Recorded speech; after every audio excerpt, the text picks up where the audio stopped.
Com quantas palavras se faz uma história? As micronarrativas mostram que não precisa encher 100 páginas de um livro para compor cenários e personagens. Um formato que ganha mais força graças à internet. As micronarrativas são uma possibilidade que a rede mundial de computadores trouxe para a literatura. Em meio a blogs, microblogs e redes sociais, a internet evidenciou novas formas de escrever usando a linguagem dinâmica dos sites. E é sobre tudo isso que a gente conversa agora aqui no Artefato.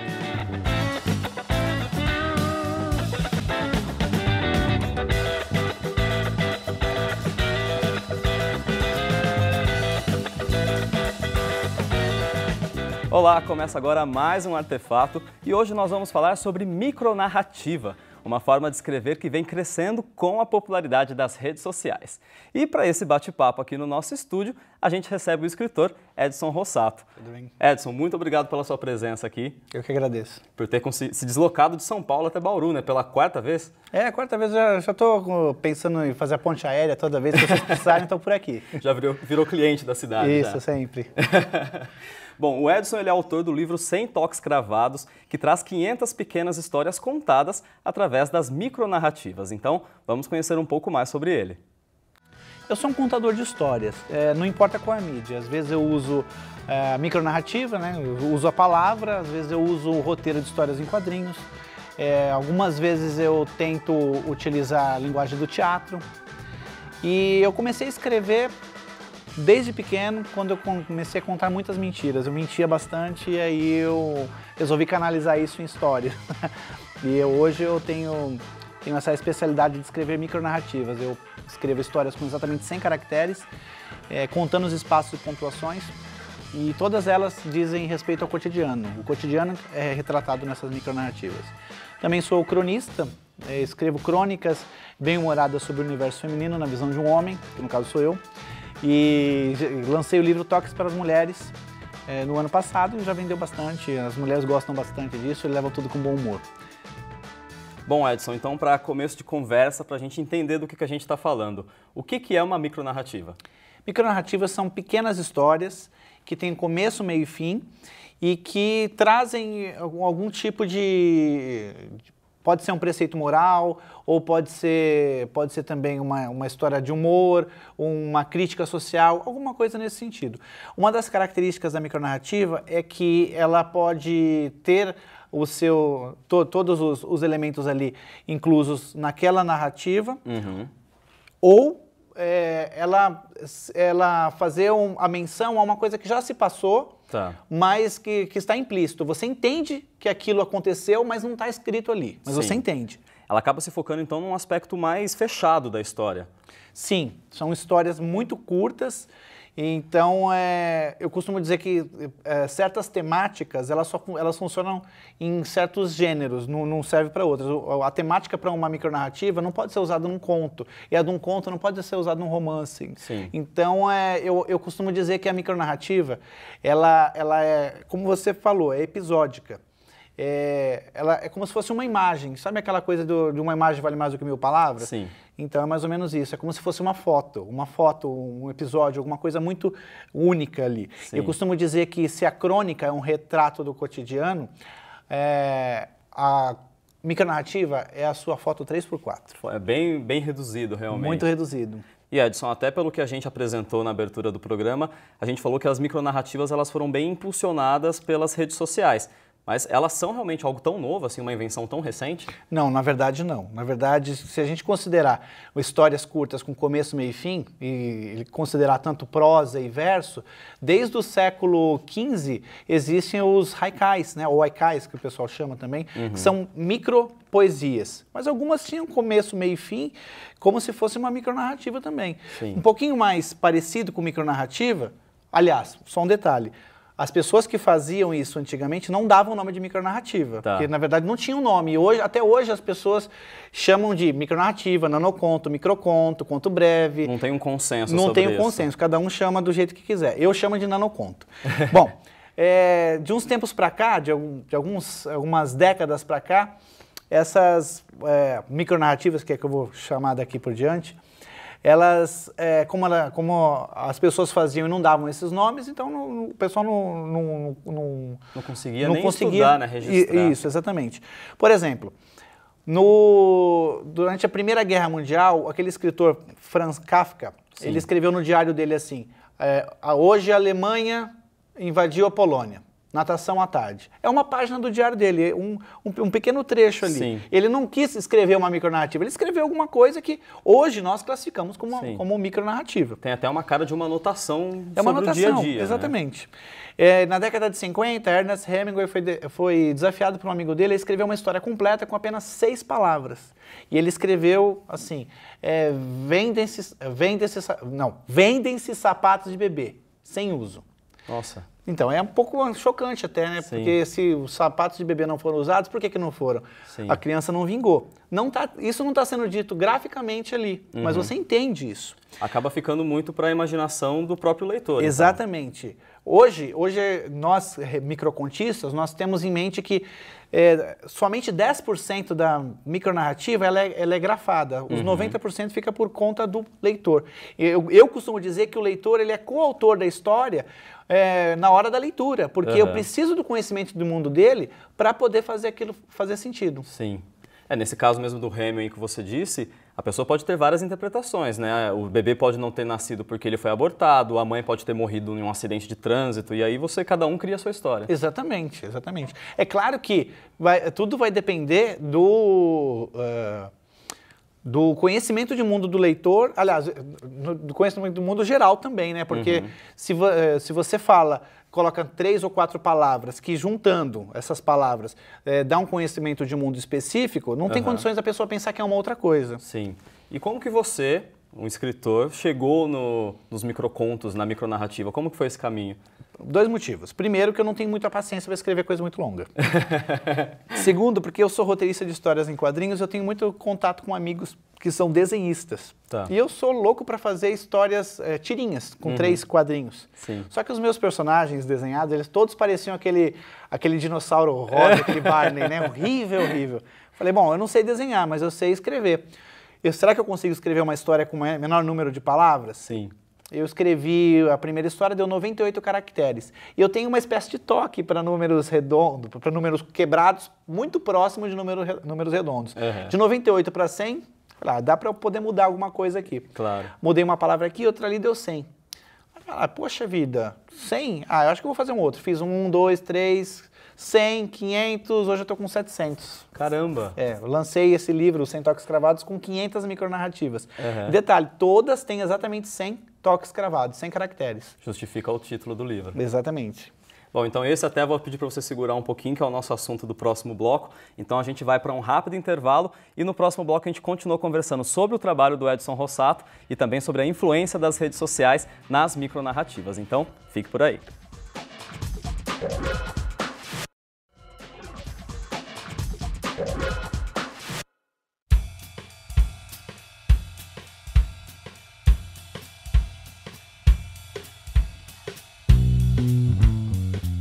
Estamos de volta com o Artefato e hoje o nosso assunto são as micronarrativas.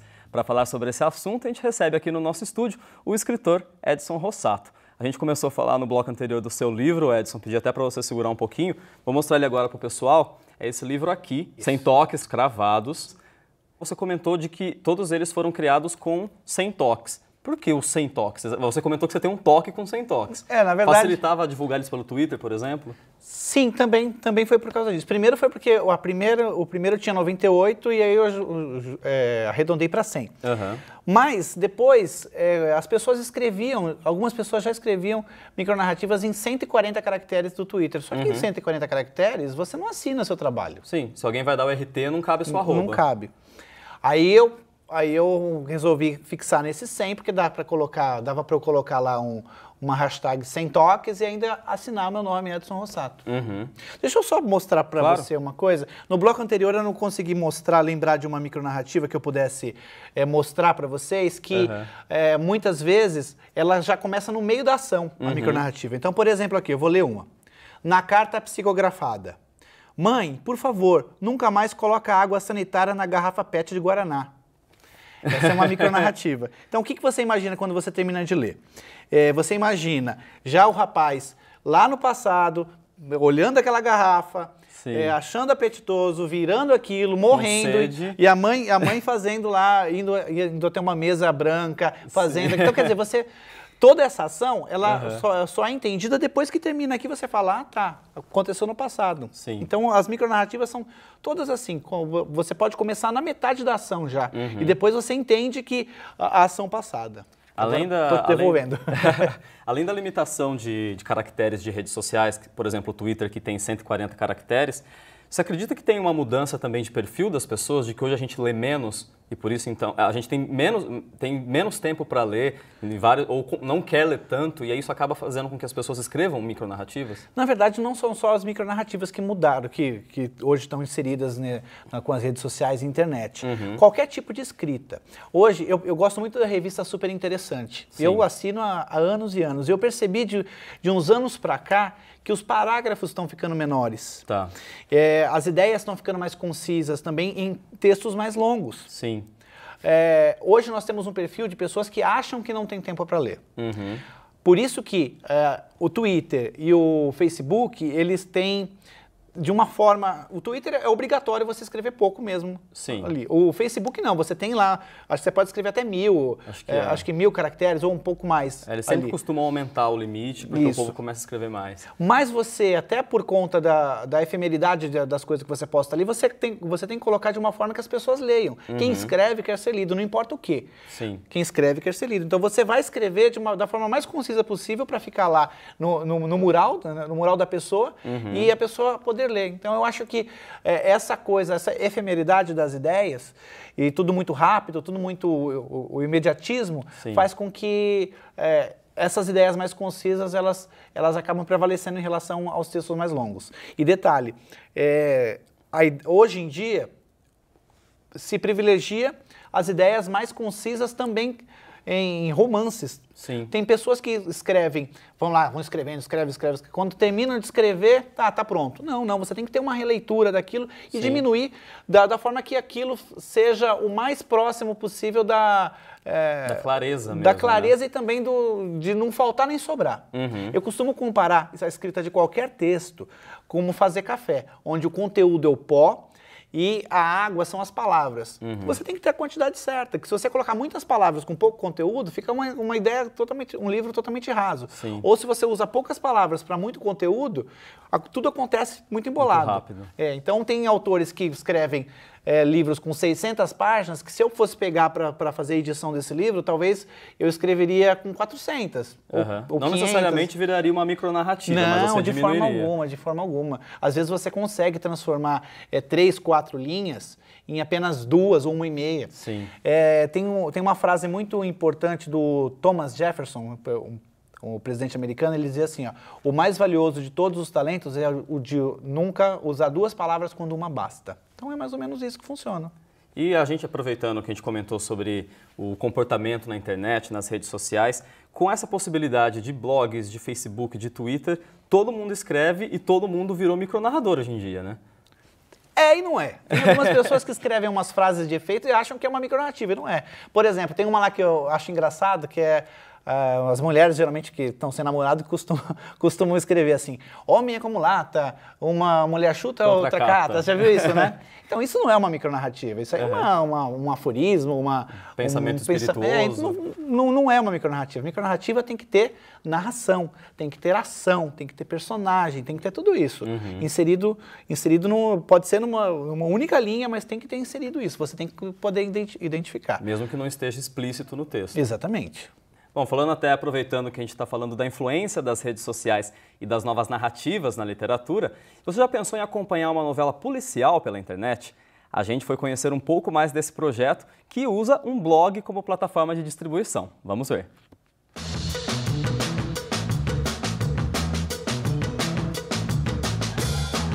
Bom, hoje a gente vai conhecer um pouco mais sobre o Diário de Dalton, uma novela policial que é contada semanalmente através de um blog, levando a seus leitores uma boa dose de emoção. E a gente vai conhecer o idealizador deste projeto, que é o Diego. Olá, Diego, tudo bem? Tudo bom? Então tá. Para começar, Diego, o que é o Diário de Dalton? Quem é o Dalton, né?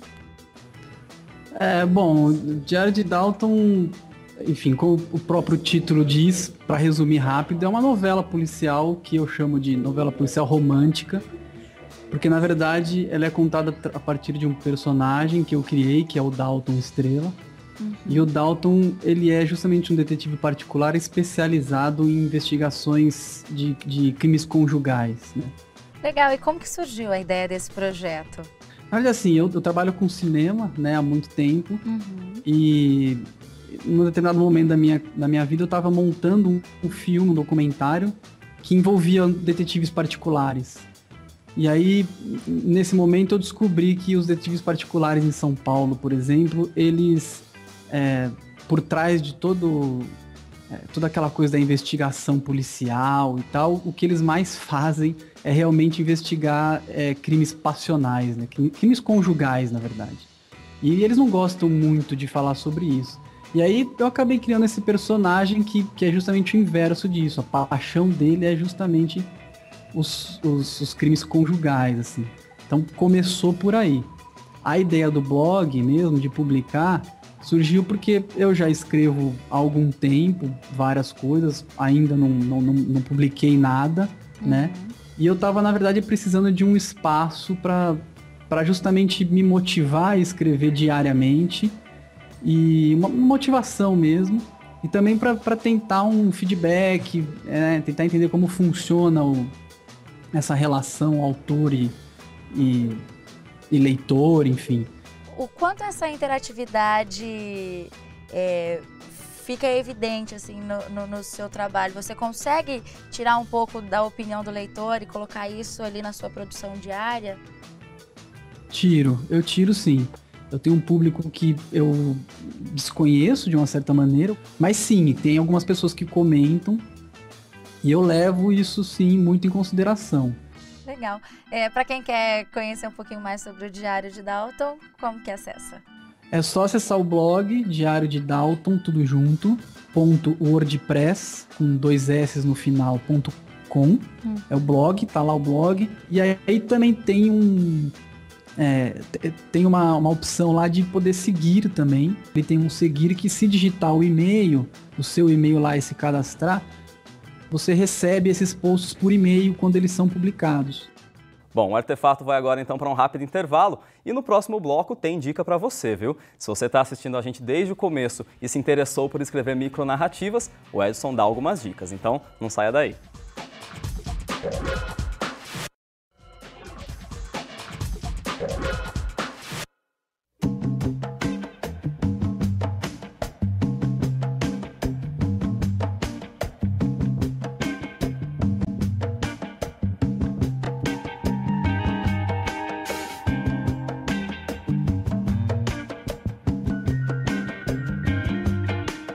Estamos de volta com o último bloco do Artefato e hoje a gente fala sobre micronarrativas. Nosso convidado aqui no estúdio é o Edson Rossato, que é escritor. Edson, a gente comentou bastante já sobre micronarrativa, já mostramos vários dos microcontos que você criou. Teve alguns deles, inclusive, que foram adaptados para audiovisual, né? Sim. 4 deles para micrometragens e 12 para animações. E como que você vê essa adaptação? De alguma forma, acredito que eles vão criar até um novo formato também de micrometragem também, né? Eu fiz uma parceria aqui com o pessoal da Unesp para uma oficina que eles tinham que produzir uma micrometragem baseada numa micronarrativa minha. Como a minha micronarrativa tem exatamente 100 caracteres, eu sugeri que essa micrometragem tivesse 100 segundos. Então ficou... 100 segundos cravados. Exatamente. E eles fizeram bem, eu gostei bastante. E também tiveram algumas micronarrativas que foram adaptadas no metrô em São Paulo, né? Isso, dentro do metrô de São Paulo tem uma TV Minuto, eles chamam de TV Minuto, que fica passando algumas coisas lá, e aí eles pegaram 12 micronarrativas minhas e fizeram uma animação e passava lá. A pessoa estava indo lá para o trabalho, lá, segurando nas barras, né? A gente passava, olhava, que legal. Uma mostra de que todo formato tem capacidade para ser adaptado por outra linguagem. Sim, tem sim. Edson, agora aproveitando e entrando numa parte prática, para quem em casa quer escrever micronarrativas, por tudo que a gente falou até agora, parece que o principal objetivo para escrever é ser conciso. Muito. Você tem que Isso não só micronarrativa, qualquer coisa. Você escreve uma primeira vez o que você quer escrever, você pega aquilo e coloca numa gaveta. É a melhor dica que eu posso dar. Porque quando você acabou de escrever e você vai ler de novo, o seu cérebro ele vai completar qualquer lacuna daquilo que você está lendo. Porque você Até tá lendo palavras faltantes ele vai falar, achar que tem, exatamente, é aquilo. Ele vai completar as lacunas porque você está lendo com os olhos de um escritor. Se você deixa lá uns 2, 3 dias, você vai esquecendo algumas coisas, aí quando você for ler de novo, você vai ler com olhos leitor, e você vai ler e vai falar, nossa, como é que eu pude deixar faltar isso aqui? Isso para qualquer texto. Para micronarrativa, tem algumas dicas. Primeiro, qualquer micronarrativa tem que ter ação, tem que ter algum tipo de ação. Não pode ser aquilo que eu falei, aforismo, não pode ser uma frase bonitinha que não quer dizer nada. Frase de efeito apenas. Não pode. Segundo, geralmente a gente começa com uma ideia e termina com outra, porque aí tem uma quebra de expectativa. Então, por exemplo, tem uma micronarrativa que eu gosto assim, ó, escreveu uma longa carta de amor, depois envelopou, pôs o seguinte endereço, céu ao lado de Deus. Esse céu ao lado de Deus, você imagina, você começa pensando que ele vai escrever uma carta de amor para uma pessoa e tal. Realmente, no final você vê que é para uma pessoa, mas é uma pessoa que não está mais entre nós. Então, essa quebra de expectativa com o finalzinho funciona muito bem. Um elemento surpresa sempre funciona. Sempre funciona. Uma outra coisa é você tentar, ao máximo, evitar repetições, porque numa frase tão curta, você colocar a palavra gostava de tal coisa e gostava de não sei o quê.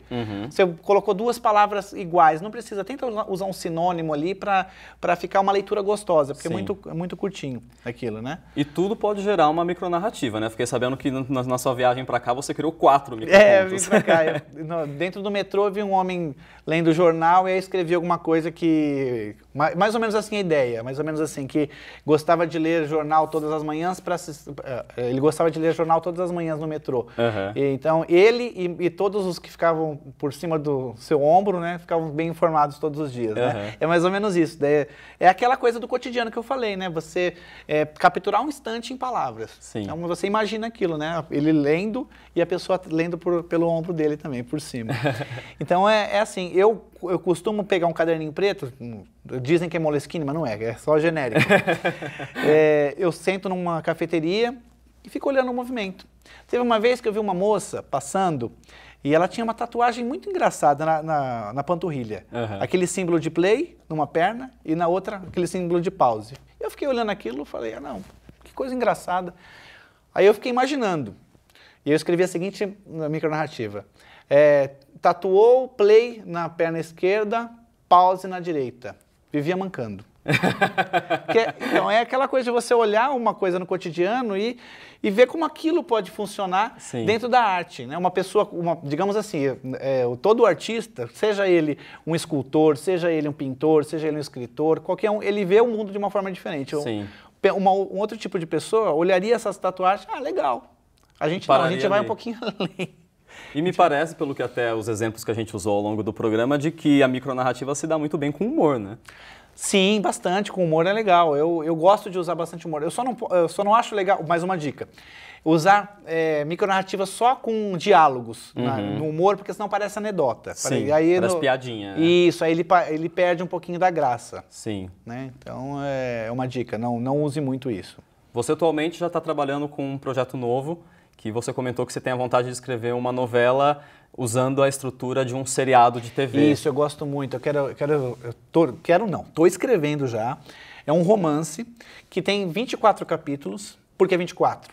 Porque eu gosto muito de séries de TV e geralmente uma temporada tem 24 episódios. 25, de 22 a 25, exatamente. Sim. Mas eu fixei no 24. E geralmente um capítulo de livro normal, ele não tem um começo, meio e fim. Ele interrompe ali e passa para o outro capítulo e acabou. Não, eu quero escrever como se fosse um episódio de TV. Começo, meio e fim. Aí passa para o outro. Começo, meio e fim. Eu quero dar para o leitor pequenas doses de fim. Sim. E aí dar vontade para ele ir para o próximo. É aquela coisa, você tem 5 mistérios ali naquele episódio. Você resolve 4 deles, deixa um para o próximo. E assim vai. A minha impressão que, por tudo que a gente conversou e desse projeto novo seu, pegando Sem Toques Cravados, agora um romance envolvendo a estrutura de um seriado, parece que o seu negócio é fazer essa hibridização dos formatos, misturar as linguagens, né? Exatamente, eu gosto bastante disso. Bom, Edson, queria muito agradecer a sua presença aqui com a gente no Artefato e, por favor, volte para falar sobre esse romance novo com a gente. Só me convidar. Já está convidado. Tá certo. Bom, o Artefato então de hoje fica por aqui, mas lembrando que ele é feito com a sua participação. Envie sugestões, comentários e também perguntas pelo Facebook, pelo Twitter e acessando o nosso portal. Eu te vejo na semana que vem. Até lá!